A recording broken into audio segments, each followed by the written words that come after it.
ചൈതന്യം സ്ഥാപിതം യേന ഭൂതലേ സ്വയം ദദാതി സുതാന്തികം വന്ദേഹം ശ്രീഗുരു ശ്രീയുതപദകമലം ശ്രീഗുരു വൈഷ്ണവാംശ ശ്രീരൂപം സാഗ്രജാതം സാഗണ ആധാരിതം തം സജ്ജീവം സാദ്വൈതം സാവധൂതം പരിജന സഹിതം കൃഷ്ണ ചൈതന്യദേവം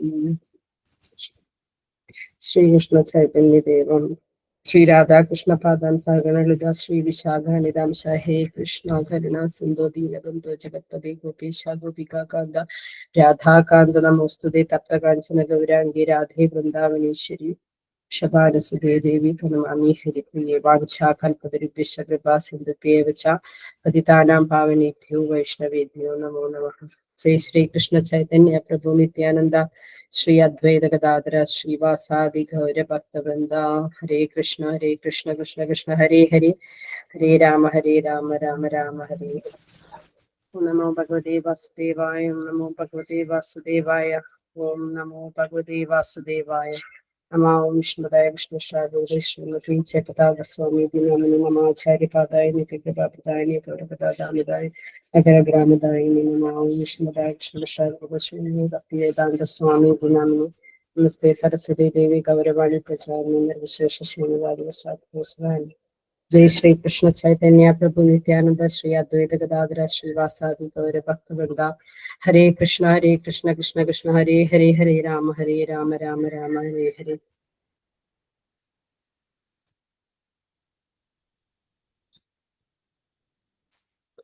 ഹരേ കൃഷ്ണ. ഇന്ന് കൃഷ്ണ കഥ. ഹരേ കൃഷ്ണ മാതാജി. ഹരേ കൃഷ്ണ. ഹരേ കൃഷ്ണ. ഹരേ കൃഷ്ണ മാതാജി. പ്രണാമം. ഹരേ കൃഷ്ണ. ഇന്ന് നമ്മള് കൃഷ്ണകഥയാണ് അല്ലെ ഇപ്പൊ ഇവിടെ ചർച്ച ചെയ്തുകൊണ്ടിരിക്കുന്നത്, പറഞ്ഞുകൊണ്ടിരിക്കുന്നത് കൃഷ്ണകഥയല്ലേ? അതെ, കൃഷ്ണ ബുക്കിലെ കഥകള്. അപ്പൊ അത് ഇന്ന് നമ്മള് 3ാമത്തെ കഥയാണ് പറയാൻ പോകുന്നത്. കൃഷ്ണാവതാരം കേട്ടോ. കൃഷ്ണാവതാരം എന്നുള്ള കഥയാണ് നമ്മൾ പറയുന്നത്. ഏകദേശം എല്ലാവർക്കും അറിയുന്ന കാര്യങ്ങൾ തന്നെയാണ്. നമുക്കൊന്നും കൂടെ കൃഷ്ണന്റെ കഥകൾ ചർച്ച ചെയ്യാം. അപ്പോ നമ്മൾ ഈ കഥ തുടങ്ങുമ്പോ തന്നെ നമുക്കറിയാം കൃഷ്ണ അവതാരം അല്ലെ. കൃഷ്ണൻ അവതരിക്കുകയാണ്. നമ്മള് ജനിക്കുന്നതിൽ നിന്ന് ഒരുപാട് വ്യത്യസ്തമാണ് കൃഷ്ണന്റെ അവതാരം അല്ലെങ്കിൽ ജനനം എന്ന് പറയുന്നത്. അപ്പൊ ഇതെന്താണ് ആ വ്യത്യാസം? നമ്മള് ജനിക്കുക എന്ന് പറഞ്ഞു കഴിഞ്ഞാൽ എങ്ങനെയാണ്? നമ്മൾ ജനിക്കണം എങ്ങനെയാ വെച്ചാല് നമ്മുടെ മുന്നത്തെ ജന്മത്തിലുള്ള നമ്മുടെ കർമ്മങ്ങൾക്കനുസരിച്ച് അല്ലെ, നമ്മുടെ കർമ്മങ്ങൾക്കനുസരിച്ച് നമ്മൾക്കൊരു ബോഡി കിട്ടുന്നു. ഭഗവാൻ നിശ്ചയിക്കുന്നു അതേതാണ് വേണ്ടത്. ചിലപ്പോ പശുവാവാം, പശു അമ്മ, പശു അച്ഛനാവാം. അതുപോലെ നമ്മള് ചിലപ്പോ മാനാവാം, അല്ലെങ്കിൽ പുഴുവാവാം. അപ്പൊ നമ്മുടെ കർമ്മത്തിനനുസരിച്ച് നമുക്കൊരു ബോഡി കിട്ടുന്നു. അതിൽ നമ്മൾ ഫോഴ്സ് ചെയ്ത് അതിൽ ജനിക്കപ്പെടുകയാണ്. നമ്മൾ ആ ഒരു ബോഡിയിൽ, ആ ഒരു ശരീരത്തിൽ നമ്മൾ ജന്മമെടുക്കുകയാണ് ചെയ്യുന്നത്. നമുക്ക് യാതൊരു തീരുമാനവും ഇല്ല. നമ്മളുടെ കർമ്മം അനുസരിച്ച്, നമ്മൾ എത്ര ആഗ്രഹിച്ചിട്ടും കാര്യമില്ല, നമ്മുടെ കർമ്മം അനുസരിച്ച് അതിനനുസരിച്ചിട്ടുള്ള ഒരു ശരീരം നമുക്ക് കിട്ടുകയാണ് ചെയ്യുന്നത്. പക്ഷെ ഭഗവാൻ പറയുന്നു, ഭഗവാന്റെ എങ്ങനെയാണ് ഭഗവാന്റെ ജന്മം? ജന്മകർമ്മ മേ ദിവ്യം അല്ലെ, നമ്മൾ ഭഗവത്ഗീതയില് കേട്ടിട്ടുണ്ട്. എല്ലാം ജന്മം എങ്ങനെയാണ്, കർമ്മങ്ങളും ഒക്കെ ഭഗവാന്റെ ദിവ്യമാണ്.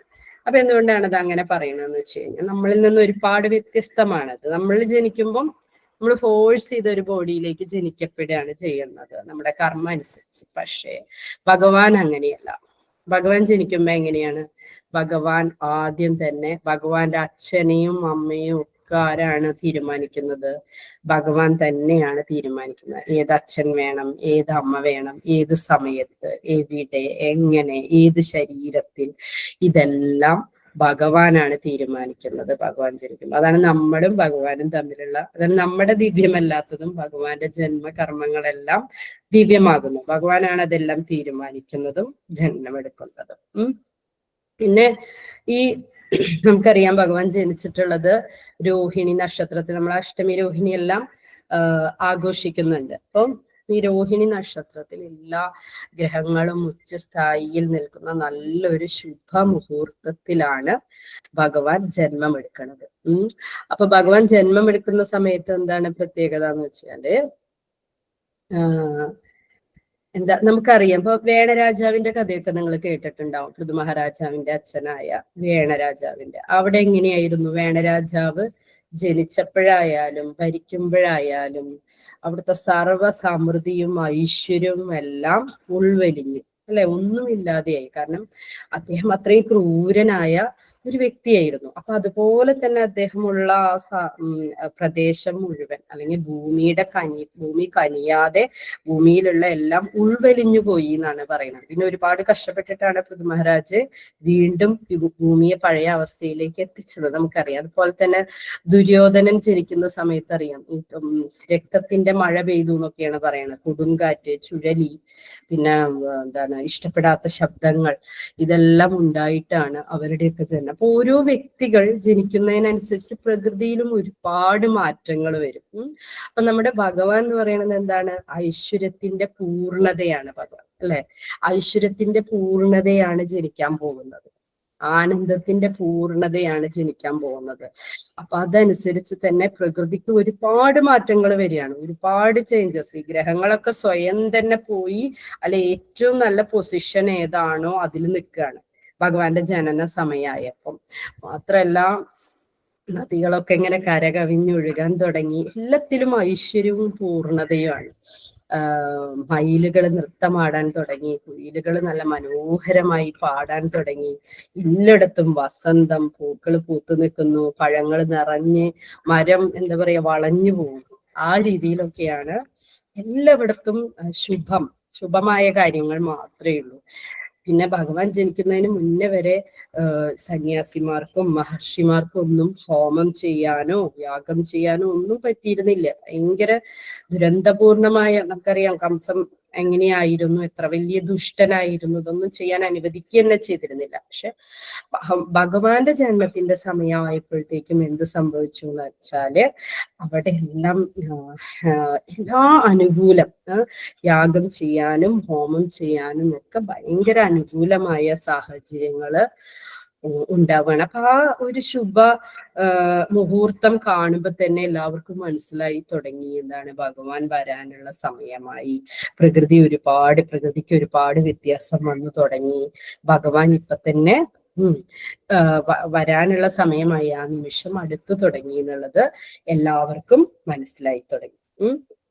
പിന്നെ ശരിക്കും പറയുകയാണെങ്കിൽ ഭഗവാൻ ജനിച്ചിട്ടുള്ളത് കൃഷ്ണപക്ഷത്താണ് ഭഗവാൻ ജനിച്ചത്. അപ്പൊ കൃഷ്ണപക്ഷത്ത് ശരിക്കും പൂർണ്ണചന്ദ്രൻ ഉണ്ടാവില്ല എന്നാ പറയാ ആ സമയത്ത്. പക്ഷേ കൃഷ്ണപക്ഷത്താണെങ്കിലും എന്താണ് ചന്ദ്രവംശത്തിലാണ് ഭഗവാൻ ജനിച്ചത്. അപ്പൊ ചന്ദ്രവംശത്തിൽ ജനിച്ചത് കൊണ്ട് തന്നെ ചന്ദ്രന് അതീവ സന്തോഷമായി ചന്ദ്രവംശത്തിൽ ജനിച്ചത് കൊണ്ട്. അപ്പോ ആ സമയത്ത് ഭഗവാൻ ജനിക്കുന്ന സമയത്ത് പൂർണ്ണചന്ദ്രനായിട്ട് ഇങ്ങനെ പ്രകാശിച്ച് നിറപുഞ്ചിരിയോടുകൂടെ ആര് നിന്നു എന്നാണ് പറയണത്? ചന്ദ്രൻ ആകാശത്തിൽ തെളിഞ്ഞു നിന്നു എന്നാണ് പറയുന്നത്. അപ്പൊ നമുക്ക് എപ്പോഴും സംശയം ഉണ്ടാവും എന്തുകൊണ്ടാണ് അപ്പൊ പൂർണ്ണചന്ദ്രൻ ഉണ്ടായിരുന്നത്. ഇതാണ് അതിന്റെ രഹസ്യം. പിന്നെ ഭഗവാൻ ജനിച്ചപ്പോ സർവ്വ ചിഹ്നങ്ങളും ഭഗവാന്റെ ശരീരത്തിൽ ദൃശ്യമായി. ഭഗവാനാണ് എന്നറിയാൻ നമുക്ക് എന്ത് നോക്കണം? ആ ചിഹ്നങ്ങളൊക്കെ ഇല്ലേ നോക്കിയാൽ മതി. അപ്പൊ തെറ്റാണോ ശരിയാണോ പറയണത് എന്നുള്ളത് നമുക്ക് മനസ്സിലാക്കാനായിട്ട് കഴിയും. അപ്പൊ അങ്ങനെ ദേവകിയുടെ മുന്നില് പ്രത്യക്ഷപ്പെടുകയാണ്. ദേവകിയാണെങ്കിലോ ആ പ്രസവിക്കുന്ന സമയത്ത് ജ്വലിച്ചു നിൽക്കുകയാണ്. കാരണം ഭഗവാനല്ലേ, ഗർഭത്തിലുള്ളത് ആരാണ്? സാക്ഷാൽ ഭഗവാനാണ്. അപ്പൊ ആ മുഖത്തിന്റെ ഒരു ഐശ്വര്യം അത്രയും ജ്വലിച്ച സൂര്യൻ നിൽക്കുന്നത് പോലെയാണ് ദേവകിയുടെ മുഖത്തേക്ക് അങ്ങോട്ട് നോക്കുമ്പോൾ. അത്രയും സുന്ദരമായിട്ടാണ് ദേവകി ഇരിക്കുന്നത്. അങ്ങനെ ഭഗവാൻ ജനിച്ചു. ചതുർഭുജനായിട്ടാണ്, ശംഖചക്ര ഗദാധാരിയായിട്ടാണ് ജനിച്ചത്. അപ്പൊ ജനിച്ച ഉടനെ തന്നെ വസുദേവർക്ക് ഈ രൂപം കണ്ടപ്പോ തന്നെ മനസ്സിലായി ഇത് ഭഗവാൻ തന്നെയാണ് മുന്നിൽ വന്ന് ജനിച്ചിട്ടുള്ളത്. അപ്പോ ഒരു കുട്ടി ജനിച്ച, ഇപ്പൊ വസുദേവരൊക്കെ ക്ഷത്രിയരായതുകൊണ്ട് നമുക്കറിയാം കുട്ടി ജനിച്ച എങ്ങനെയാണ്? ഒരു കുഞ്ഞ് ജനിക്കുമ്പം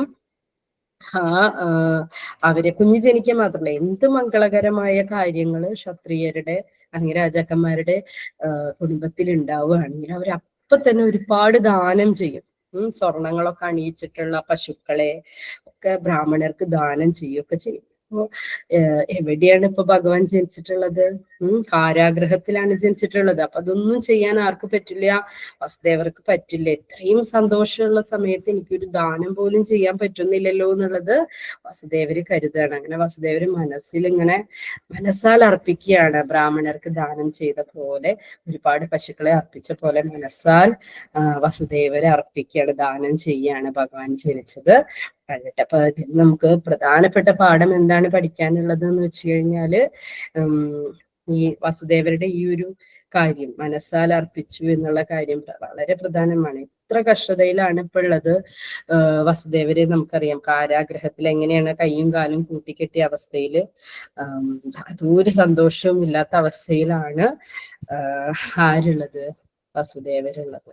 അപ്പൊ നമ്മള് പൊതുവെ നോക്കുമ്പോൾ നമുക്കറിയാലേ, നമ്മളെപ്പോഴും ജപിച്ചോ അല്ലെങ്കിൽ ഇതുപോലെയുള്ള എന്തെങ്കിലും കാര്യങ്ങളൊക്കെ നമ്മൾ ചോദിക്കുകയാണെങ്കിൽ ആ ഭഗവാൻ ആരതി ചെയ്തോ, ഒരു പുഷ്പം സമർപ്പിച്ചോ, അല്ലെങ്കിൽ ഒരു ഗ്ലാസ് വെള്ളം വെച്ചോ എന്നൊക്കെ നമ്മൾ ചോദിക്കുമ്പോൾ മിക്ക ആൾക്കാരും പറയുന്ന കാര്യങ്ങൾ സമയമില്ല, അനുകൂലമായ സാഹചര്യങ്ങൾ വീട്ടിലില്ല, വീട്ടിലുള്ളവർ നോൺ വെജ് കഴിക്കുന്നവരാണ്, വീട്ടിലുള്ളവർക്ക് ഇതൊന്നും ഇഷ്ടമില്ല. അപ്പൊ വസുദേവരെ കമ്പയർ ചെയ്യുമ്പം നമ്മുടെ അവസ്ഥയൊക്കെ വളരെ ചെറുതാണ്. നമ്മൾ എത്രയോ ചെറിയ കഷ്ടതയിലുള്ള ആൾക്കാരാണ്.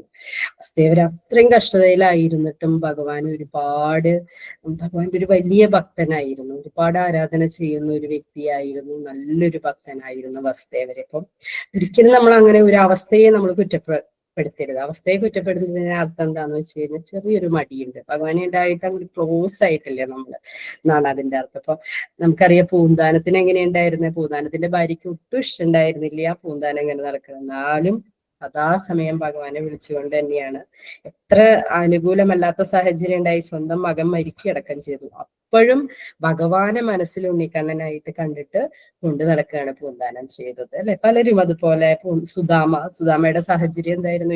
ഏറ്റവും വലിയ കഷ്ടപ്പാടായിരുന്നു. എല്ലാ ഗ്രഹങ്ങളും കൂടിയിട്ട് മക്കളായി ജനിച്ച് ഒരുപാട് കഷ്ടപ്പാട് ഉണ്ടായിട്ടുള്ള ഒരു വ്യക്തിയാണ് സുദാമ. എന്നിട്ടടക്കം ഭഗവാന്റെ അടുത്ത് പോയിട്ടടക്കം തന്റെ കഷ്ടം പറഞ്ഞിട്ടില്ല. അത്രയും നല്ല പരമഭക്തരായിരിക്കണം. വസുദേവരുടെ ഈ ഒരു കാര്യത്തിൽ നിന്ന് നമുക്ക് ഏറ്റവും കൂടുതൽ പഠിക്കാനുള്ളത് അതാണല്ലോ. എന്ത് സാഹചര്യം, പ്രഹ്ലാദൻ കറക്റ്റാണ്. ആ ഒരു മെസ്സേജ് വന്നിട്ടുണ്ട് പ്രഹ്ലാദന്റെ സാഹചര്യം എന്തായിരുന്നു? ഫുൾ അസുരന്മാരായിരുന്നു ചുറ്റും, ഒട്ടും ഭക്തിയില്ലാത്തവര്. അവരെ അടക്കം ഭക്തന്മാരാക്കി മാറ്റാൻ ആർക്ക് കഴിഞ്ഞു? പ്രഹ്ലാദന് കഴിഞ്ഞു. ഇത് ശരിക്കും പറയുകയാണെങ്കിൽ നമ്മൾ ചെയ്യുന്ന ഭക്തി ശുദ്ധ ഭക്തിയാണെങ്കിൽ അതൊരു പാസീവ് സ്മോക്കിംഗ് പോലെയെന്ന് പറയും. എന്താ, നമ്മൾ ജപിക്കുക, ആ നല്ല പൂർണ്ണതയിൽ നമ്മൾ ജപിക്കുകയും ഭഗവാൻ അത്ര ഇഷ്ടത്തോടു കൂടി പ്യുവറായിട്ട് നമ്മൾ ജപിക്കുകയാണെങ്കിൽ, ഉറക്കെ ജപിക്കുകയാണെങ്കിൽ, നമ്മുടെ അപ്പുറത്തുള്ള ഒട്ടും താല്പര്യവും ഭക്തിയോ ഇല്ലാത്ത ഒരു ഭക്തനെ ഭക്തനാക്കി മാറ്റാൻ കഴിയുന്നതാണ് പറയുന്നത്. പല ചരിത്രങ്ങളും നമ്മൾ കേട്ടിട്ടുണ്ടാവും. ഇപ്പൊ ചിന്താമണിയുടെ കാര്യം, പിന്നെ അതല്ലാതെ ഹരിദാസ് ഠാക്കൂർ, അങ്ങനെ ഒരുപാട് സ്റ്റോറീസ് നമ്മൾ കേട്ടിട്ടുണ്ട്. ഒരു വേശ്യ സ്ത്രീയെ നല്ലൊരു ഭക്തയാക്കി മാറ്റിയ നാമത്തിന്റെ പ്രാധാന്യമൊക്കെ നമ്മൾ കേട്ടിട്ടുണ്ട്. അപ്പൊ സാഹചര്യത്തിനെ കുറിച്ച് നമ്മൾ കുറ്റം പറയണത് എന്ന് പറഞ്ഞു കഴിഞ്ഞാൽ കുറ്റമല്ല. എന്താണോ സാഹചര്യം അതിൽ വെച്ച് നമ്മൾ ഒരിത്തിരി ഭക്തി ചെയ്താലും ഭഗവാൻ, അല്ലാതെ എല്ലാം നമുക്ക് നിറവിലുള്ളപ്പോൾ ഭക്തി ചെയ്യുന്നതിനേക്കാൾ കൂടുതൽ ഭഗവാൻ ഇഷ്ടാവുക ഇത്ര സാഹചര്യത്തിലും എനിക്ക് ഇത്രയെങ്കിലും ചെയ്യുന്നുണ്ടല്ലോ എന്ന്, അതായിരിക്കും ഭഗവാൻ ഏറ്റവും പ്രിയപ്പെട്ടതായിട്ടിരിക്കുക. ഒരിക്കലും സാഹചര്യത്തെ കുറ്റം പറഞ്ഞ് ഭക്തിയിൽ ബ്രേക്ക് ആവുകയും ഭഗവാനിൽ നിന്ന് മാറി നിൽക്കാനോ പാടില്ല. അങ്ങനെ മനസ്സാൽ അർപ്പിക്കുകയാണ് നമ്മുടെ വസുദേവര് ചെയ്യുന്നത്. പിന്നെ വസുദേവര് ഈ രൂപം, ഭഗവാന്റെ രൂപം കണ്ടപ്പം അത് എന്താണ്, ഭഗവാൻ തന്നെയാണെന്ന് നിശ്ചയിച്ച് പിന്നെ പ്രാർത്ഥിക്കുകയാണ് ഭഗവാനോട്. ഭഗവാൻ എന്താണ്? പരമാത്മാവാണ്. എല്ലാവരുടെ ശരീരത്തിലും കുടികൊള്ളുന്ന പരമാത്മാവാണ് ഭഗവാൻ. എല്ലാവരെയും നിയന്ത്രിക്കുന്നതും ഭഗവാനാണ് എന്നെല്ലാമുള്ള കാര്യങ്ങളെല്ലാം പറഞ്ഞ് പിന്നെ ഭഗവാൻ ഒരുപാട് സ്തുതിക്കുകയാണ് അവർ ചെയ്യുന്നത്. വസുദേവരും ദേവകിയും സ്തുതിക്കുകയാണ് ഭഗവാൻ. പിന്നെ ഭഗവാൻ പറയാണ് ഈ ഭൗതിക ലോകം തന്നെ, വസുദേവര് പറയാണ് ഈ ഭൗതിക ലോകം, ശരിക്കും പറയുകയാണെങ്കിൽ ഭൗതിക പ്രകൃതി എന്ന് പറയുന്നത് വെറും ജഡമാണ്. ആർക്കും ഒന്നും ഭഗവാന്റെ ഒരു ഇച്ഛയില്ലാതെ ചെയ്യാൻ പറ്റില്ല. ഒരു ഉള്ളൊരു വസ്തുവിനെ ഭഗവാന്റെ കൃപാകടാക്ഷം കൊണ്ട് മാത്രമാണ് അതിന് ജീവൻ ഉണ്ടാകുന്നത്. അങ്ങനെയാണ് സൃഷ്ടി നടക്കുന്നത് തന്നെ ഭഗവാന്റെ ഒരു നോട്ടത്തിൽ. അപ്പൊ അതാണ് ഭഗവാന്റെ നിയന്ത്രണം ഇല്ലാതെ ഒന്നിനും ചലിക്കാൻ കഴിയില്ല. ഫുള്ള് ഭഗവാന്റെ നിയന്ത്രണത്തിലാണ് ഈ ലോകമുള്ളത്. വ്യക്തിയുടെ രൂപത്തിൽ ഇപ്പൊ ഭഗവാന്റെ രൂപത്തിൽ വരും, അല്ലെങ്കിൽ അവ്യക്തിഗതമായ ഭാവത്തിൽ ഭഗവാൻ എല്ലായിടത്തും സർവവ്യാപിയാണ് എന്നാണ് പറയുന്നത്. എല്ലായിടത്തും ഭഗവാൻ നിറഞ്ഞു നിൽക്കുന്നു. അപ്പോ നമുക്ക് ഇതിലെന്താ പറയുന്നതെന്ന് വെച്ച് കഴിഞ്ഞാൽ, നമുക്ക് എങ്ങനെയാണ് ഇപ്പൊ ദേവകിയുടെ ഇത്രയും എല്ലാത്തിൻ്റെയും നിയന്താവായ, എല്ലാത്തിൻ്റെയും അധിപനായ ഭഗവാനാണ് സാധാരണ ഒരു മനുഷ്യ സ്ത്രീയുടെ ഗർഭത്തിൽ വരുന്നത്. അതെങ്ങനെ സംഭവിച്ചു എന്നുള്ള ഒരു അത്ഭുതം നമുക്ക് എപ്പോഴും തോന്നാം. എന്തുകൊണ്ടാണ് അങ്ങനെ സംഭവിച്ചത് എന്ന്. അപ്പൊ വസുദേവര് പറയാണ്, അത് അത്ഭുതപ്പെടേണ്ട കാര്യമൊന്നുമില്ല. കാരണം എന്താന്ന് വെച്ച് കഴിഞ്ഞാല് ഗർഭോദക സമുദ്രത്തിലെ മഹാവിഷ്ണുവായിട്ട് ഭഗവാൻ കിടന്ന് ഭഗവാന്റെ ഓരോ ശ്വാസോച്ഛ്വാസത്തിലും എത്രയോ ബ്രഹ്മാണ്ടങ്ങൾ ഉണ്ടാകുന്നു. കോടിക്കണക്കിന് ബ്രഹ്മാണ്ടങ്ങൾ ഉണ്ടായിക്കൊണ്ടേയിരിക്കുന്നു, നശിക്കുകയും ചെയ്യുന്നു. അപ്പൊ ഈ ഓരോ ബ്രഹ്മാണ്ടങ്ങളും ഉണ്ടാവുമ്പോഴും ആ ബ്രഹ്മാണ്ടത്തിനെ, ആ ഭൗതിക ലോകത്തിന്റെ നിയന്ത്രണത്തിന് വേണ്ടി അതിൻ്റെ ഉള്ളിലേക്ക് ഗർഭോദശായി വിഷ്ണുവായിട്ട് ഭഗവാൻ അതിൻ്റെ ഉള്ളിലേക്ക് കയറുന്നു. അതിനുശേഷം ഓരോ ജീവിയുടെ ഉള്ളിലും ഓരോ ജീവിയെയും മനസ്സിലാക്കുന്നതിന് വേണ്ടി അല്ലെങ്കിൽ നിയന്ത്രിക്കുന്നതിന് വേണ്ടി അതിൻ്റെ ഉള്ളിൽ പരമാത്മാവായി ക്ഷീരോദകശായി വിഷ്ണുവായി ഓരോ അണുവിലും ഭഗവാനുണ്ട്. അങ്ങനെ കഴിയുന്ന ഭഗവാൻ എന്തുകൊണ്ടാണ് ഇപ്പൊ ഇത് ചെയ്യാൻ പറ്റാത്തത്? ഭഗവാൻ എല്ലാം സംഭവ്യമാണ്. ഓരോ ആൾക്കാരും ഓരോ അണുവിലും ഭഗവാന്റെ പരമാത്മാ രൂപത്തില് ഭഗവാൻ ഉണ്ട്. അത് തന്നെ വളരെ അത്ഭുതമല്ലേ? അത് തന്നെ നമുക്ക് ഗ്രഹിക്കാൻ വളരെ ബുദ്ധിമുട്ടുള്ള ഒരു കാര്യമാണ്. അപ്പൊ ഇതൊന്നും അത്ര അത്ഭുതമല്ല എന്നാണ് ആര് പറയുന്നത്? വസുദേവര് പറയുന്നത്. പിന്നെ അതുപോലെ തന്നെ ഭഗവാന്റെ ഈ ബ്രഹ്മജ്യോതി, ഈ ബ്രഹ്മജ്യോതിയിലാണ്, ബ്രഹ്മജ്യോതി എന്ന് പറയുന്നത് എന്താണ്? ഭഗവാന്റെ ശരീരത്തിൽ നിന്ന് വരുന്ന ജ്യോതിയാണ്. അപ്പൊ ഈ ബ്രഹ്മജ്യോതിയിലൂടെയാണ് ഈ സൃഷ്ടി നടക്കുന്നത്. അപ്പൊ അത്രയും ഭഗവാന്റെ ഒരു നോട്ടമോ ചെറിയൊരു അനക്കമോ ഉണ്ടായാൽ തന്നെ ഭഗവാൻ ഈ പൂർണ്ണമായി ഭൗതിക ലോകം ഉണ്ടാക്കാനും എല്ലാവരെയും നിയന്ത്രിക്കാനും ഭഗവാന് കഴിയും. അത്രയും ശക്തിയുടെ പൂർണ്ണതയാണല്ലോ ഭഗവാൻ. പിന്നെ ഈ ഭൗതിക ഈ പ്രകൃതിയുടെ തന്നെ ഉറവിടവും ഭഗവാനാണ്. അതുപോലെ എല്ലാ കാര്യങ്ങളും ഭഗവാൻ സർവ്വവ്യാപിയാണ് ഭഗവാൻ എന്ന് പറയാണ്. അങ്ങനെ പ്രാർത്ഥിക്കുകയാണ് വസുദേവര്. എന്തൊക്കെ ശ്രേഷ്ഠതയാണോ ഭഗവാനുള്ളത് അതെല്ലാം ഭഗവാനോട് പറഞ്ഞ് പ്രാർത്ഥിക്കുകയാണ് വസുദേവര് ചെയ്യുന്നത്. അതുപോലെ തന്നെ ഭഗവാൻ നമുക്കറിയാം, ഈ ഭൗതിക പ്രകൃതിയിലെ ഭഗവാൻ ജനിക്കുമ്പം എല്ലാവരും കരുതുന്നത് ഈ ഭൗതിക പ്രകൃതിയുടെ 3 ഗുണങ്ങൾക്ക് നമ്മളെല്ലാവരും അതിനെ അധീനരാണ്. പക്ഷേ ഭഗവാൻ ഇതൊന്നും എഫക്റ്റ് ചെയ്യില്ല. ഭഗവാൻ എങ്ങനെയാന്ന് വെച്ച് കഴിഞ്ഞാൽ ഒരു ചേമ്പിന്റെ ഇലയിലുള്ള വെള്ളം പോലെ ഒന്നിലും ടച്ച് ചെയ്യില്ല. എന്നാൽ എല്ലാത്തിൻ്റെയും മൂലസ്ഥാനം ഭഗവാനാണ്.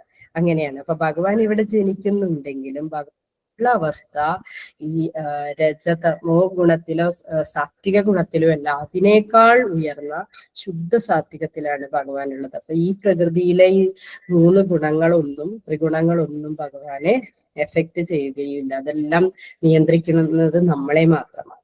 ഭഗവാനെ ആരും നിയന്ത്രിക്കുന്നില്ല, എന്നാൽ ഭഗവാനാണ് എല്ലാത്തിനെയും നിയന്ത്രിക്കുന്നത് എന്നുള്ള കാര്യങ്ങളെല്ലാം പറഞ്ഞ് വസുദേവര് പ്രാർത്ഥിക്കുകയാണ്. പിന്നെ അതിനുശേഷം ദേവകി പ്രാർത്ഥിക്കുന്നു. ദേവകിക്ക് ആകെ പേടിയാണ് തോന്നുന്നത്. കാരണം ഈ പുത്രനാണ് ഇപ്പൊ ഭഗവാൻ ജനിച്ചു എന്ന് അറിയുന്നുണ്ടാവും കംസൻ അവിടെ. ഈ പുത്രനാണ് കംസനെ വധിക്കാൻ പോകുന്നതെന്ന് അറിയാം. ഇനിയിപ്പോ ഇങ്ങനത്തെ ഒക്കെ രൂപത്തിൽ കണ്ടു കഴിഞ്ഞാൽ ഇപ്പൊ തന്നെ ഭഗവാനെ ആക്രമിക്കാനായിട്ട് കംസൻ വരുമോ എന്നുള്ളൊരു പേടിയാണ്. അമ്മയുടെ ഭയങ്കരമായ ഒരു ആദിയിലാണ് ദേവകി നിൽക്കുന്നത്. ദേവകി പറയാണ്, ഈ രൂപത്തിൽ നിന്ന് എത്രയും പെട്ടെന്ന് മാറും, ആ കുഞ്ഞു കുട്ടിയുടെ രൂപത്തിൽ കാണണം എന്നുള്ളത് ദേവകി അപേക്ഷിക്കുകയാണ്. ദേവകി ഒരുപാട് പ്രാർത്ഥനകൾ ഇതുപോലെ തന്നെ വസുദേവര് പറഞ്ഞ പോലെ സൃഷ്ടിക്ക് മുന്നേ ആകെ ഉണ്ടായിരുന്നത് ഭഗവാനാണ്, ഭഗവാനിലൂടെയാണ് സൃഷ്ടി നടത്തിയത് എന്നെല്ലാം പറഞ്ഞ് ഭഗവാന്റെ എല്ലാ ഗുണഗണങ്ങളും പറഞ്ഞ് പ്രാർത്ഥിക്കുകയാണ് പിന്നെ ചെയ്യുന്നത് ദേവകി മാതാവ്.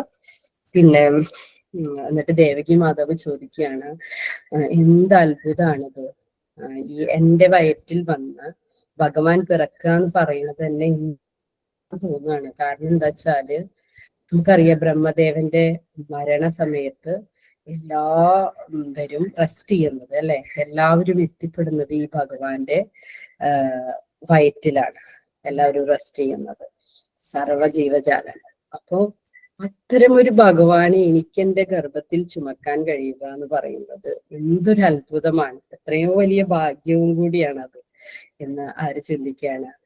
ദേവകി പ്രാർത്ഥിച്ചു പോവാണ്. പിന്നെ അതിനുശേഷം പറയാണ് ഭഗവാൻ, ശരിക്കും പറയുകയാണെങ്കിൽ ഭഗവാൻ ശുക്ലം എന്നാണ് അറിയപ്പെടുന്നത്, വെണ്മയുടെ പ്രതീകമാണ് ഭഗവാൻ.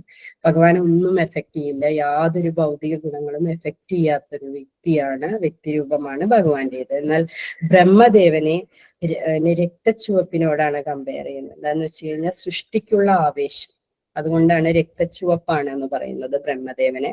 അതുപോലെ തന്നെ ശിവനെ കറുപ്പായിട്ടാണ്, കറുപ്പ് നിറത്തോടാണ് കമ്പയർ ചെയ്യുന്നത്. കാരണം എന്താന്ന് വെച്ച് കഴിഞ്ഞാൽ സംഹാരമല്ലേ, തമോ ഗുണത്തിന്റെ മൂർത്തിയായത് കൊണ്ട് തന്നെ കറുപ്പിനോടാണ്.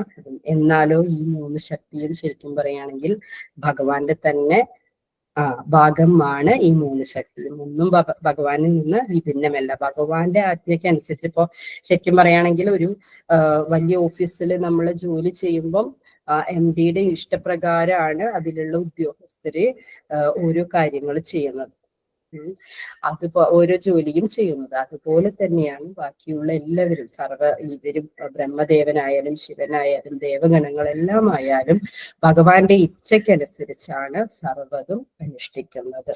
ഇതെല്ലാം പറഞ്ഞുകൊണ്ട് ദേവകി മാത പ്രാർത്ഥിക്കുകയാണ് ഭഗവാനോട് ഈ രൂപത്തിൽ നിന്നൊന്ന് മാറി ഉണ്ണിക്കണ്ണന്റെ രൂപത്തിലേക്ക് വരാൻ വേണ്ടി ഭഗവാനോട് പ്രാർത്ഥിക്കുന്നു. അപ്പോ എന്നിട്ട് പിന്നെ അവര് പറയാണ്, നല്ലൊരു പോയിന്റാണ് അത്. അതായത് വസുദേവരും ദേവകിയും തികഞ്ഞ ഭക്തരാണ്.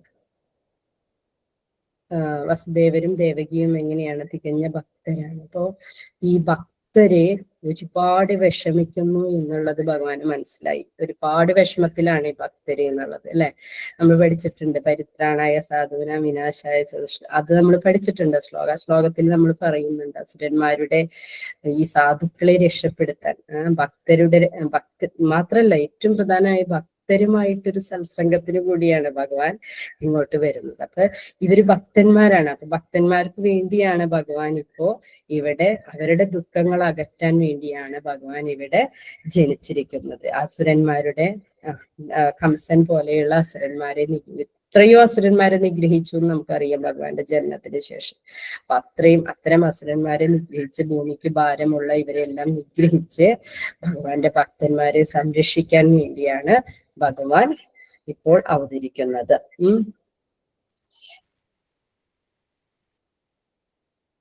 അത് ഭഗവത്ഗീതയിൽ പറയുന്നുണ്ട്, എന്റെ ഭക്തന് ഒരിക്കലും വിനാശമില്ല അല്ലെ.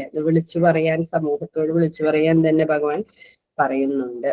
പിന്നെ ഇനി ഇതിലെന്താന്ന് വെച്ച് കഴിഞ്ഞാൽ ഭഗവാൻ പിന്നെ പറയാണ്, ഇവരുടെ എല്ലാം പ്രാർത്ഥന കഴിഞ്ഞതിന് ശേഷം ഭഗവാൻ പറയാണ്, എന്തുകൊണ്ടാണ് നിങ്ങളെ ഞാൻ അമ്മയും അച്ഛനുമായി സ്വീകരിച്ചത് എന്നുള്ള കഥ ഭഗവാൻ കൃത്യമായിട്ട് പറയുന്നുണ്ട്. അപ്പൊ ദേവകിയോട് പറയാണ്, ദേവകിയുടെ പ്രാർത്ഥന കേട്ടപ്പോ ഭഗവാൻ പറയാണ്, സ്വയംഭൂവ മന്വന്തരത്തിൽ ഈ വസുദേവരും ദേവകിയും മുന്നത്തെ ജന്മത്തെ കുറിച്ച് പറയാണ്. സ്വയംഭൂവ മന്വന്തരത്തിൽ അവര് സുതപയും കൃഷ്ണിയുമായിട്ടാണ് ജനിച്ചത്. സുതപ പ്രജാപതിയായ സുതപയായിരുന്നു വസുദേവര്. പ്രജാപതിയായ സുതപയും കൃഷ്ണിയുമായിട്ടാണ് അവർ ജനിച്ചത്. അപ്പോ ബ്രഹ്മദേവന്റെ ആജ്ഞപ്രകാരം ഒരുപാട് സന്താനങ്ങളെ സൃഷ്ടിക്കുന്നതിന് വേണ്ടി അവരോട് ഭഗവാനോട് പ്രാർത്ഥിക്കാൻ പറഞ്ഞു. അപ്പൊ അവര് ഒരുപാട് കാലം, ഏകദേശം 12,000 ദേവവർഷക്കാലം ഭഗവാന് പ്രാർത്ഥന ചെയ്യുന്നു, ഭഗവാനോട് പ്രാർത്ഥിക്കുന്നുണ്ട്. പിന്നെ മാത്രല്ല അവര് അത്രയും യോഗനിഷ്ഠയിലാണ് പ്രാർത്ഥിച്ചിരുന്നത്. ഭഗവാൻ അതീവ സന്തുഷ്ടനായിരുന്നു അവരുടെ പ്രാർത്ഥനയിലെ.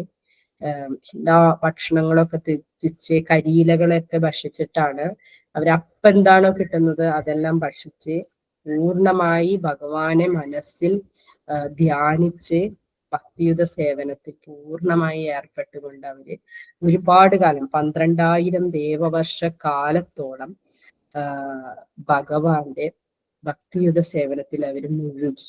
അപ്പൊ അതിലെ ഭഗവാൻ ഒരുപാട് സംതൃപ്തനായി.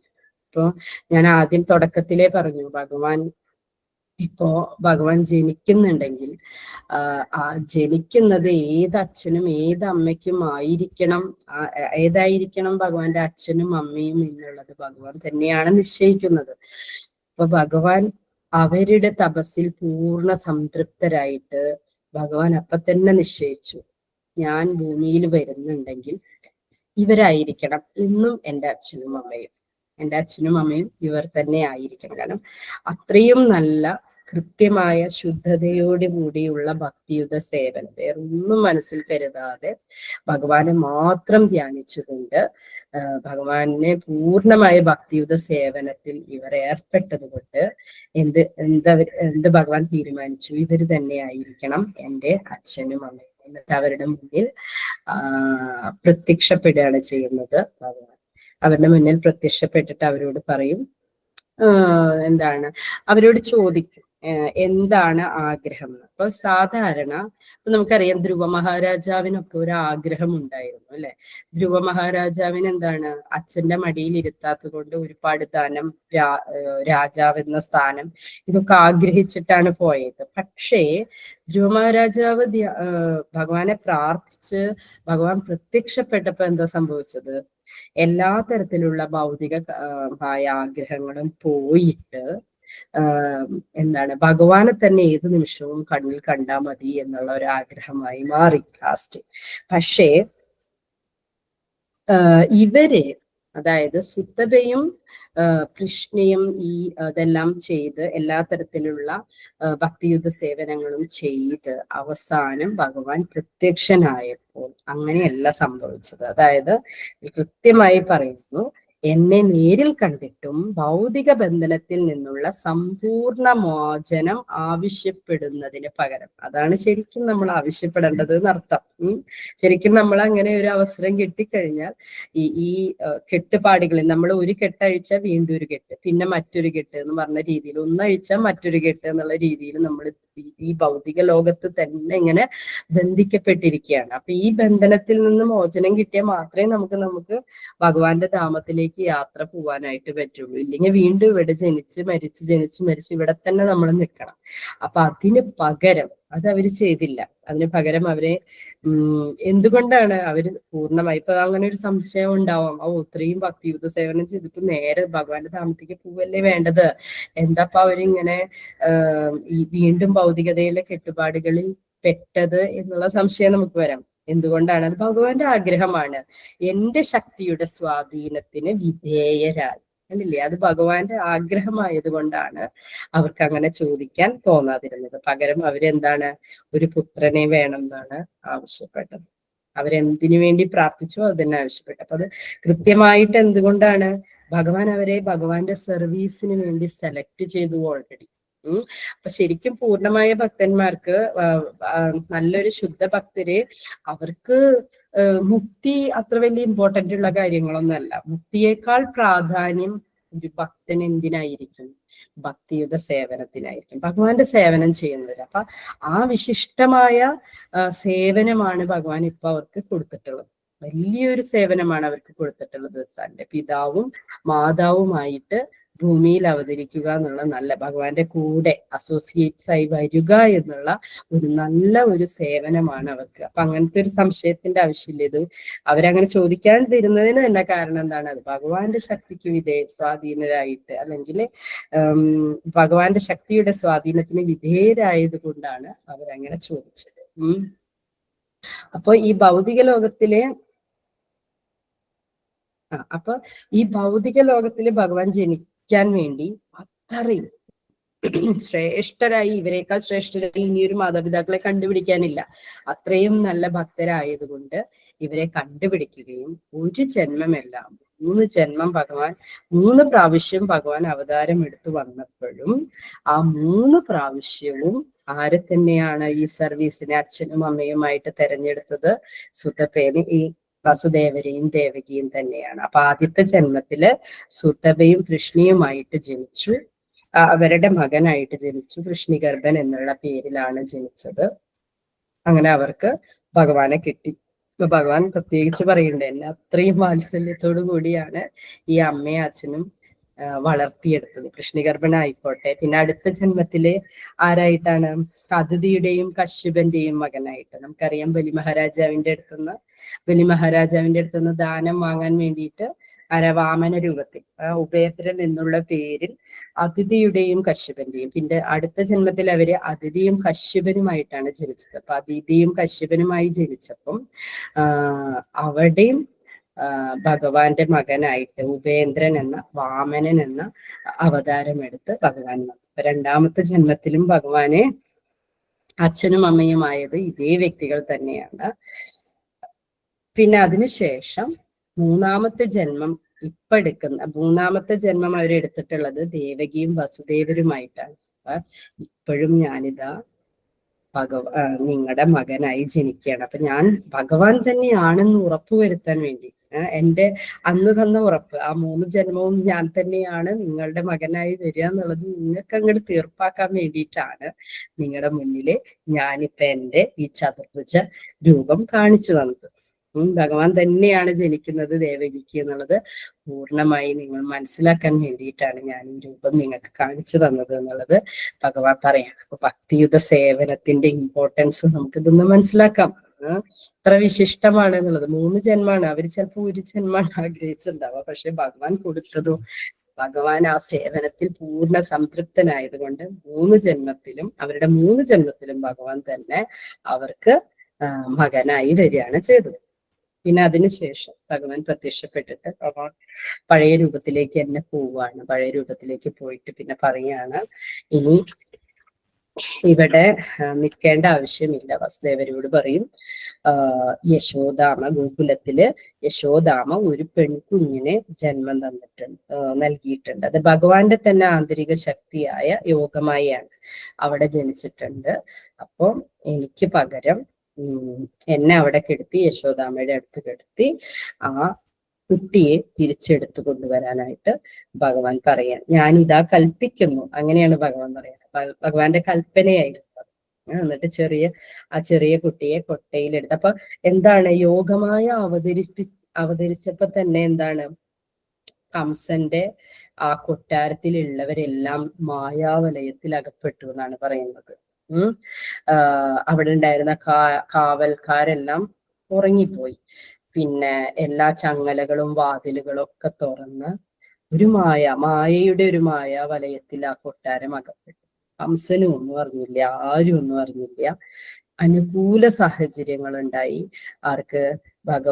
ഭഗവാന്റെ സേവനത്തിനുള്ള അനുകൂല സാഹചര്യങ്ങള് വസുദേവർക്ക് ഉണ്ടായി. ഒരു വസുദേവര് ഈ കൊട്ടയില് കുഞ്ഞിനെയുമായി പോവാണ്. പോണ സമയത്ത് ഗംഭീര മഴ. ഇങ്ങനെ മഴ പെയ്യുന്ന സമയത്ത് ഒരിക്കലും ഭഗവാന്റെ അടുത്ത് നിന്ന് പിരിഞ്ഞിരിക്കാൻ പറ്റാത്ത ഒരാളുണ്ട്, അനന്തശേഷം വന്ന് ഭഗവാന് കൊട ചൂടി കൊടുക്കുന്നുണ്ട്, ഭഗവാൻ നനയാതിരിക്കാൻ വേണ്ടിയിട്ട്. എന്നിട്ട് അങ്ങനെ പോകുമ്പോ പിന്നെ യമുനാ നദി കവച്ച് കിടക്കണ്ടേ. യമുനാ നദി ഇങ്ങനെ കുത്തി ഭയങ്കര മഴയും പേമാരിയും ഉള്ളപ്പോ യമുനാ നദി കവച്ച് കടക്കാൻ ഭയങ്കര ബുദ്ധിമുട്ടാണ്. പക്ഷെ പറയണ എന്താന്ന് വെച്ച് കഴിഞ്ഞാല്, യമുനാ നദി ഭയങ്കര വിരഹത്തിലായിരുന്നു അത്രേ ഭഗവാനെ കാണാനായിട്ട് വെയിറ്റ് ചെയ്തിരിക്കുകയാണ്, സഖിയാണ് യമുനാ നദി ഭഗവാന്റെ. അപ്പൊ എപ്പൊ കാണാൻ എനിക്ക് സാധിക്കും എന്നുള്ള ആ ഒരു വിരഹവേദനയിലിരിക്കുകയായിരുന്നു യമുനാ നദി. അപ്പോ നമ്മളെങ്ങനെയാണോ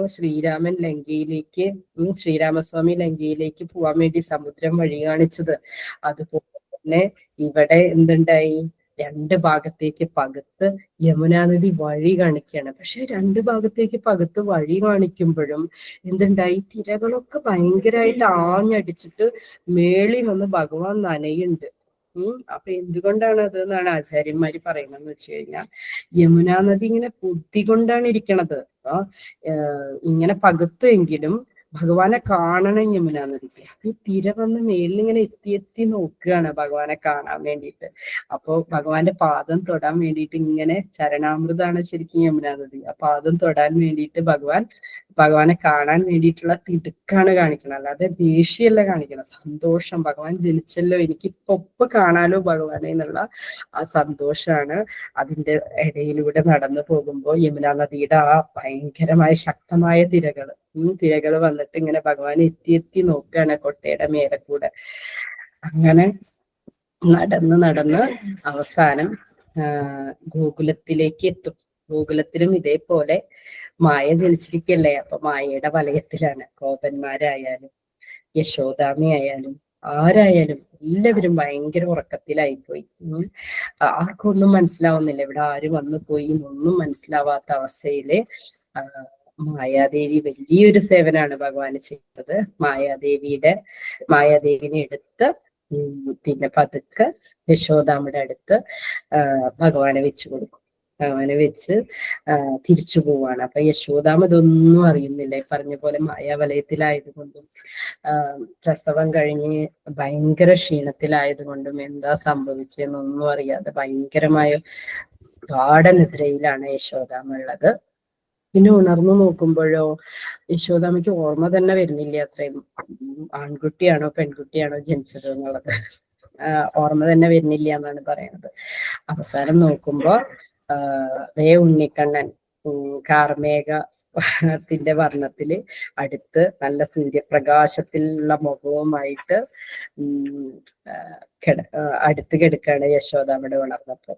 ഭയങ്കര ക്ഷീണത്തിലായതുകൊണ്ട് യശോദാമ്മ സംഭവിച്ചതും, യശോദാമ്മ മാത്രമല്ല അവിടെയുള്ള ഒരു ഗോപന്മാരും അവിടെ നടന്ന ഒരു സംഭവവും ഒന്നും അറിഞ്ഞതേയില്ല എന്നാണ് പറയുന്നത്. അങ്ങനെ ഭഗവാനെ അവിടെ വെച്ച് പിന്നെ മായാദേവി എടുത്ത് തിരിച്ച് വസുദേവര് എങ്ങോട്ട് പോകുന്നു, കാരാഗൃഹത്തിലേക്ക് തിരിച്ചു പോവുകയും അതേപോലെ തന്നെ എല്ലാ വാതിലുകളും അടഞ്ഞ് എങ്ങനെയാണോ കാരാഗൃഹത്തില് വസുദേവർ ഇരുന്നിരുന്നത് അതുപോലെ തന്നെ കയ്യിലും കാലിലൊക്കെ ചങ്ങലയൊക്കെ ഇട്ട് പഴയ അതേപോലെ തന്നെ കാരാഗ്രഹമായി എന്നാണ് പറയുന്നത്. ഒപ്പം അവിടെ ജനിച്ചത് ആരാണെന്ന് എല്ലാവരും തെറ്റിദ്ധരിക്കുകയും ചെയ്തു. മായാദേവിയാണ് അവിടെ പെൺകുട്ടിയാണ് ജനിച്ചത് എന്നുള്ളത് എല്ലാവരും തെറ്റിദ്ധരിക്കുകയും ചെയ്തു. മായാശക്തി കൊണ്ട് ആർക്കും ഒന്നും മനസ്സിലാക്കാനായിട്ട് കഴിഞ്ഞില്ല എന്നാണ് പറയുന്നത്. അത്ര മനോഹരമായ ഒരു ഭാഗമാണ് ഭഗവാന്റെ ജനനം. ഒരുപാട് പാഠങ്ങൾ നമുക്ക് ഭഗവാന്റെ ജനനത്തിൽ നിന്ന് നമുക്ക് മനസ്സിലാക്കാനായിട്ടുണ്ട്. പിന്നെ മാത്രമല്ല വസുദേവരിൽ നിന്നും ഒരുപാട് പാഠങ്ങള് നമുക്ക് പഠിക്കാനുണ്ട്. ഒരു തികഞ്ഞ ഭക്തന്റെ എല്ലാ പാഠങ്ങളും നമുക്ക് പഠിക്കാൻ കഴിയും വസുദേവരിൽ നിന്ന്. ഇത്രയൊരു ദുരവസ്ഥയിലായിരുന്നിട്ടും ഭഗവാനെ പൂർണ്ണമായി ശുദ്ധതയോടുകൂടി സേവിച്ചിരുന്ന ഒരു വ്യക്തിയായിരുന്നു വസുദേവര്. ആ പാഠം നമ്മൾ എത്ര കഥകൾ എന്തൊക്കെ കേൾക്കുകയാണെങ്കിലും നമ്മൾ ആദ്യം ചെയ്യേണ്ടത് അതിൽ നിന്ന് എന്തെങ്കിലും ഉൾക്കൊള്ളുക എന്നുള്ളതാണ്. കഥകൾ വെറുതെ നമ്മളിങ്ങനെ കേട്ടുപോയിട്ട് കാര്യമില്ല. പലരും സത്സംഗത്തിൽ വരുമ്പോൾ നമ്മൾ കേൾക്കാറുണ്ട് അല്ലെ, ഇങ്ങനത്തെ കാര്യങ്ങളാണ് ഏറെ കേൾക്കുക. നമ്മള് എന്തായാലും എല്ലാ സത്സംഗികളും പരസ്പരം നമ്മൾ സംസാരിക്കുമ്പോൾ ജപിക്കാറില്ലേ, ജപ റൗണ്ട് കഴിഞ്ഞോ, ഇന്ന് ഭഗവാന് പ്രസാദം സമർപ്പിച്ചോ, ഇങ്ങനെയൊക്കെയുള്ള പല കാര്യങ്ങളും ചോദിക്കുമ്പോൾ ആദ്യം പറയാം സാഹചര്യം ഇല്ല. അല്ല, അങ്ങനെ ചെയ്യുന്നവരുണ്ട്. ചെയ്യാത്തവരുടെ കാര്യമാണ് ഞാൻ പറയുക. കുറച്ചു കൂട്ടം ആൾക്കാരുടെ കാര്യമാണ് പറയുന്നത്. ഇതിലുള്ളവരൊക്കെ നല്ല ഭക്തന്മാരാണ്, അല്ലാത്ത പലരും ഉണ്ടായിരിക്കും. അല്ലാത്ത ഒരു ചെറിയ കൂട്ടം ആൾക്കാരുടെ കാര്യമാണ് പറയുന്നത്. ആരും തെറ്റിദ്ധരിക്കരുത്, നല്ല ഭക്തരാണ് ഇതിലുള്ള എല്ലാവരും. അപ്പൊ അങ്ങനത്തെ തോന്നലുകൾ ഇപ്പോ നമ്മുടെ പല കാര്യങ്ങളും നമുക്ക് തടസ്സമാണെന്ന് നമ്മൾ പറയാം. പക്ഷെ ആ തടസ്സങ്ങളൊക്കെ ഇത്രയും വലിയ തടസ്സം ഉണ്ടായിട്ടും നല്ല രീതിയിൽ ഭഗവാനെ സേവിക്കുന്ന ഒരു വ്യക്തിയെ എപ്പോഴും ഭഗവാൻ കാണുന്നുണ്ടാവും. അവരുടെ കൂടെ എപ്പോഴും ഭഗവാൻ ഉണ്ടായിരിക്കും.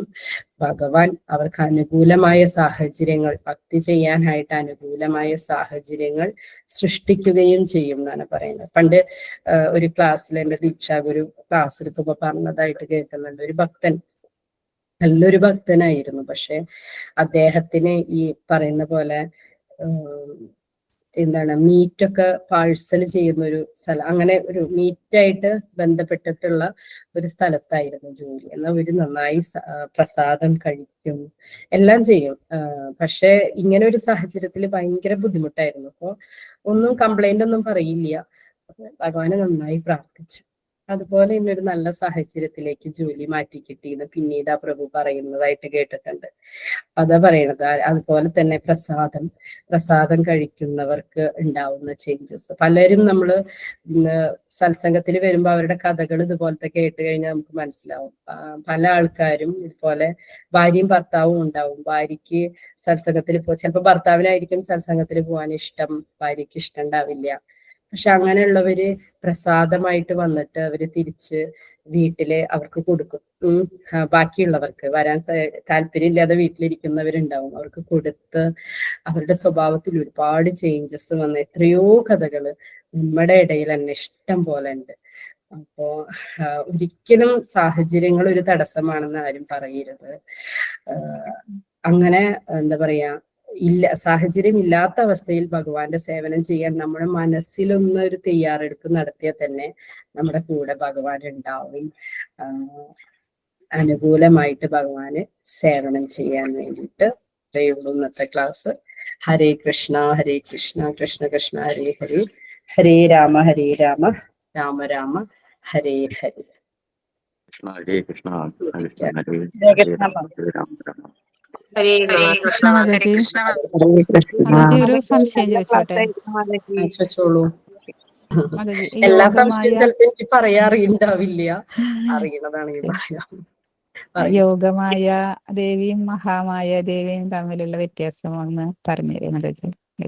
യോഗമായ എന്ന് പറഞ്ഞ ഭഗവാന്റെ തന്നെ ആന്തരിക ശക്തിയാണ്. അപ്പൊ മഹാമായ എന്ന് പറയുന്നത് എനിക്ക് തോന്നുന്നത് നമ്മള് ഈ ഭക്തി അങ്ങനത്തെ കാര്യങ്ങളൊക്കെ ചെയ്യുമ്പോൾ നമ്മളെ പരീക്ഷിക്കാൻ വേണ്ടി നമ്മളുടെ മുന്നിലുള്ള മായാശക്തി അല്ലെ. കൂടുതലായി പറയാറിയുന്നവർ പറയാട്ടോ. ഭക്തിക്ക് തടസ്സം നിൽക്കുന്നതല്ല ശരിക്കും. അതെന്താന്ന് വെച്ച് കഴിഞ്ഞാൽ നമ്മളെ കൂടുതൽ പരീക്ഷിച്ച് പ്യൂരിഫൈ ചെയ്യുന്നതാണ് എന്നാണ് ഞാൻ മനസ്സിലാക്കിയിട്ടുള്ളത്. മഹാമായ ഭഗവാന്റെ തന്നെ ശക്തി തന്നെ. ഹരേ കൃഷ്ണ പ്രഭു. ഹരേ കൃഷ്ണ മാതാജി. ഈ മുനി എന്ന് പറയുന്നത് എന്താണ്? മുനിമാരെന്ന് പറയുന്നത് സന്യാസിമാര്, മുനിമാര്. എന്തേ സന്യാസിമാരും മുനിമാരാണോ? കറക്റ്റ് വ്യത്യാസം എനിക്കറിയില്ല പ്രഭു. ഹരേ കൃഷ്ണ. ഹരേ കൃഷ്ണ മാതാജി. ഹരേ കൃഷ്ണ. മുനി എന്ന പദത്തിനർത്ഥം മൗനം ദീക്ഷിക്കുന്നവരെന്നാണ്. മൗനത്തിലൂടെ ഭഗവാന്റെ തപസ് ചെയ്യുന്നവരെയാണ് മുനി എന്ന് പറയുന്നതാണ് എന്റെ അറിവ്. മൗനത്തിലൂടെ ചെയ്യുന്നവരെയാണോ മുനി എന്ന് പറയുന്നത്? ഈ ദേവന്മാരെ മുനി എന്ന് പറയോ? ഇല്ല, ഞാൻ അങ്ങനെ കേട്ടിട്ടില്ല ഇതുവരെ കേട്ടോ. മുനി എന്ന് ദേവന്മാരെ പറയില്ല. അതാണ് ഡൗട്ട് ഉണ്ടായിരുന്നു മാതാജി. ഹരേ കൃഷ്ണ. ഇല്ല, ഹരേ കൃഷ്ണ.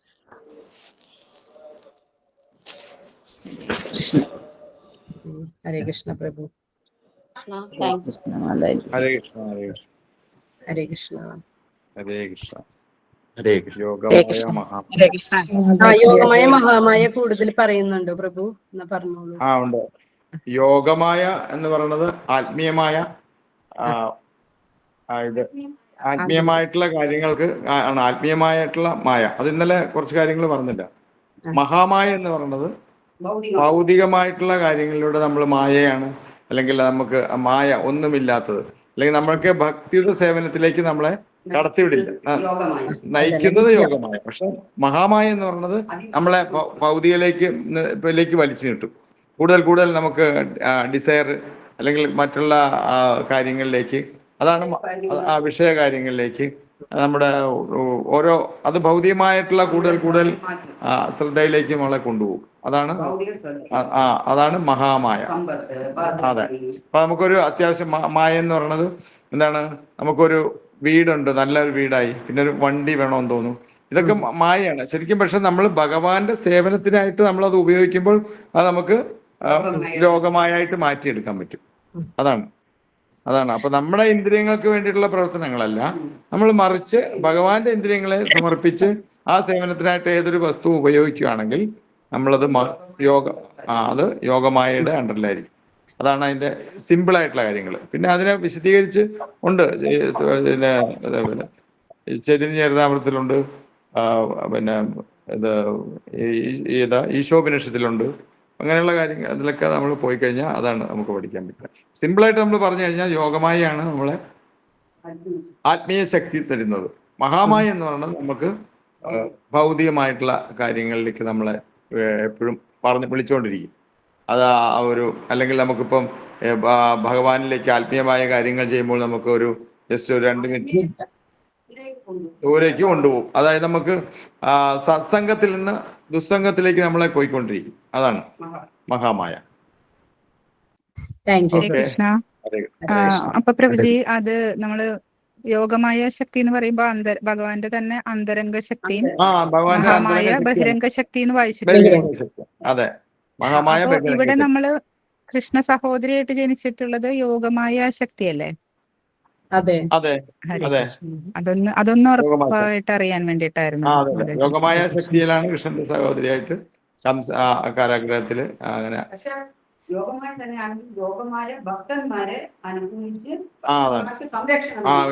ഭക്തന്മാർക്ക് സംരക്ഷണം നൽകും.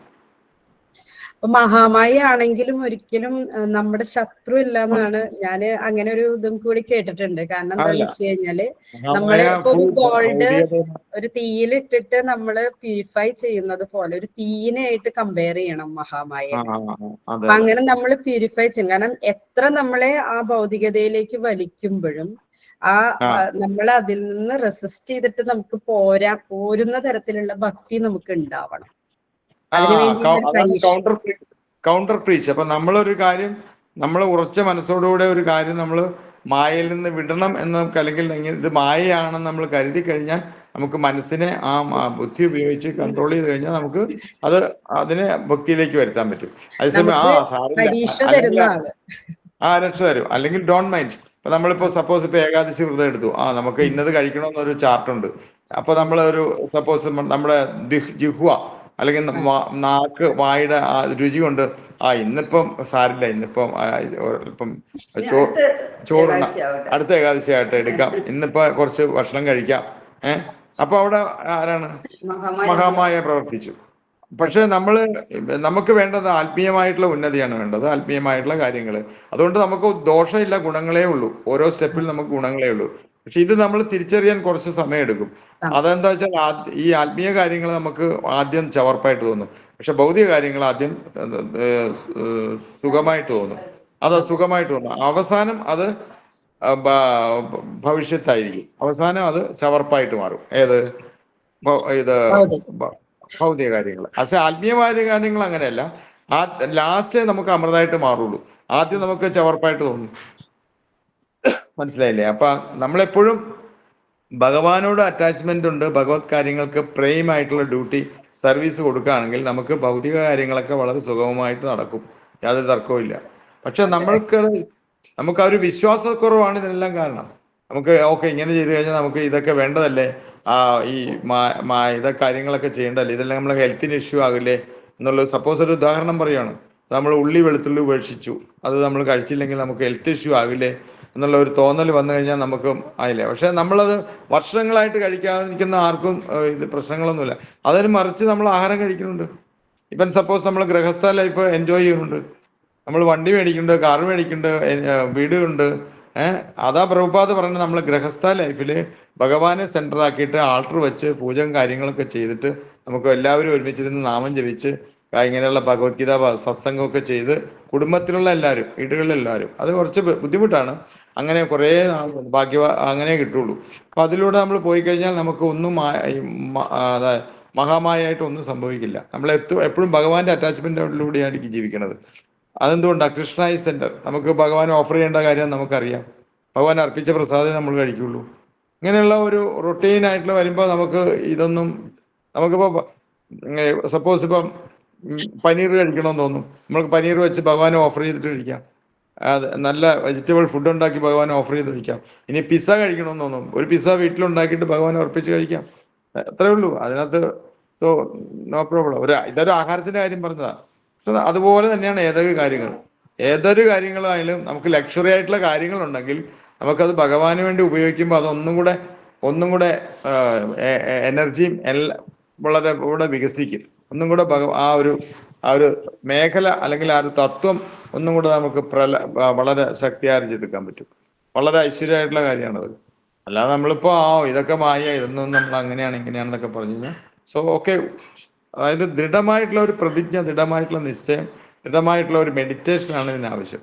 അത് കുറേ സ്ലോലിയേ കിട്ടുള്ളൂ. ദൃഢമായിട്ടുള്ള ഒരു മെഡിറ്റേഷൻ അത് നമ്മൾ ചാണ്ടി ചെയ്തിട്ട്, അല്ലെങ്കിൽ ഭഗവത്ഗീത മസ്റ്റായിട്ട് വായിക്കണം. ഇതുകൊണ്ട് നമുക്ക് ഭൗതിക കാര്യങ്ങളൊന്നും ഒരു പ്രശ്നവും വരുന്നില്ല.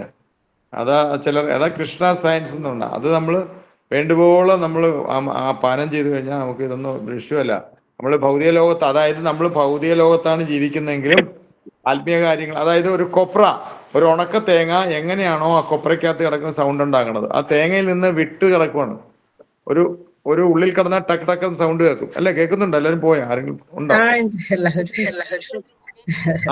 അപ്പൊ അതിലിങ്ങനെ ആ കൊട്ട തേങ്ങ എങ്ങനെ കിടന്ന് ടക്ക് ടക്ക് സൗണ്ട് കേട്ടു. പക്ഷെ അതിന്റെ ഉള്ളിലാണ് അത് സംഭവം ഉണ്ട്. അതുപോലെ നമ്മൾ ഭൗതികമായിട്ടുള്ള ഒന്നും നമ്മൾ അവോയ്ഡ് ചെയ്യണില്ല. ഭൗതികതയിലാണ് നമ്മൾ ജീവിക്കുന്നത്. പക്ഷെ നമ്മൾ എന്താ ചെയ്യണം? നമ്മൾക്ക് ആ മനസ്സുകൊണ്ട് നമുക്ക് ഭഗവാന്റെ കാര്യങ്ങളൊക്കെ ചെയ്യാൻ പറ്റും. അതിൽ നിന്ന് നമ്മൾ വിട്ടുകിടക്കുകയാണ്. ഭൗതികമായ ലോകത്താണ് നമ്മൾ ജീവിക്കുന്നത്. സപ്പോസ് നമുക്ക് ഇപ്പൊ നമ്മൾ ഹോസ്പിറ്റലിൽ സംശയം ചോദിച്ചോട്ടെ. ആ ഈ ഉള്ളി കഴിക്കാൻ പാടില്ല എന്ന് പ്രഭുജി പറയുന്നുണ്ടല്ലോ, ഉള്ളി, വെളുത്തുള്ളി, അതിന്റെ പിന്നിലുള്ള രഹസ്യം എന്താണ്? അതെന്താ വെച്ചാൽ തമോ ഗുണമായിട്ടുള്ള സാത്വിക ഗുണം, അതായത് ബ്ലഡ് കോർപ്പസൽസും വൈറ്റ് കോർപ്പസൽസും തമോ ഗുണമായിട്ടുള്ള കാര്യങ്ങളാണ് ഉള്ളിയിൽ നിന്ന് വെളുത്തുള്ളിയിൽ നിന്ന് നമുക്ക് കഴിച്ചാൽ കിട്ടുന്ന അനുഭവം. അല്ലെങ്കിൽ നമ്മുടെ ആത്മീയതയ്ക്ക് വളർച്ച വളരെ കുറച്ചേ കിട്ടുള്ളൂ. അല്ലാതെ തമോ ഗുണം പറഞ്ഞ അല്ല എന്താണ്, വാട്ട് ഈസ് ദാറ്റ്? ഒരു ഇതില്ലല്ലോ ഇതിനകത്ത്. നമ്മളൊരു മട്ടൻ ചിക്കൻ കഴിക്കാൻ പാടില്ല പറഞ്ഞാൽ അതിലൊരു നമ്മളെ ഹിംസിക്കാണ്. അഹിംസ പാടില്ല എന്നുള്ളതാണ്. അതായത് ഒരു മൃഗത്തിനെ കൊന്നിട്ടുള്ളതാണ്. അത് okay, I agree with that. Okay. ഇതിലൊരു പ്രശ്നം എന്താണെന്നുള്ളതാണ്. ഇതൊരു ഉള്ളി എന്ന് പറഞ്ഞാൽ നമ്മുടെ വെജിറ്റബിൾസ് കഴിക്കുന്ന മാതിരി തന്നെ അല്ലേ ഉള്ളൂ പ്രഭുജി? രാഹുവിന്റെ രക്തത്തിൽ നിന്നാണ് അത് വന്നിട്ടുള്ളത് എന്നുള്ളത് ഒരു ഇതും കൂടി ഉണ്ട് കേട്ടോ. പിന്നെ മാത്രമല്ല രാഹു കേതു, അങ്ങനെ ഒരു കഥയുണ്ട്. രാഹുവും കേതുവാണ്. മനസ്സിലായില്ലേ? ഈ ഉള്ളിയും വെളുത്തുള്ളിയും. ഓക്കെ. ഇപ്പൊ നമുക്ക് എപ്പോഴാണോ നിർത്തേണ്ടതെന്ന് തോന്നുമ്പോൾ നിർത്തുക. നമ്മളിപ്പോ അതിനെപ്പറ്റി ഒരുപാട് ഡീറ്റെയിൽസ് ഉണ്ട്. ഞാൻ അതിന്റെ ഇത് വേണമെങ്കിൽ അയച്ചു തരാം. ശരിക്കും അത് പഠിക്കണം. അതുകൊണ്ട് നമുക്ക് ആരോഗ്യത്തിനൊന്നും ഒരു കുഴപ്പമുണ്ടാകില്ല. അതായത് നമ്മുടെ തമോ ഗുണപ്രിയനായിട്ടുള്ള കാര്യങ്ങളിലേക്ക് നമുക്ക് കൂടുതൽ ഇത് ആത്മീയമായ കാര്യങ്ങൾ. പക്ഷെ നമ്മൾക്കിപ്പോ ഒരു ഹോട്ടലിൽ തന്നെ അങ്ങനെ നമ്മളെ ഫുഡ് നമുക്ക് എല്ലായ്പ്പോഴും വീട്ടിലിരുന്നിട്ട് ഇരിക്കാൻ പറ്റാത്തൊരു സാഹചര്യമാണ്. ഇപ്പൊ നമ്മള് പ്രത്യേകിച്ച് ആണുങ്ങൾ, ഇപ്പൊ സ്ത്രീകൾക്കാണെങ്കിൽ പിന്നെയും പറ്റും വീട്ടിലിരുന്നിട്ട് ഉള്ളി മടുത്തോണ്ടി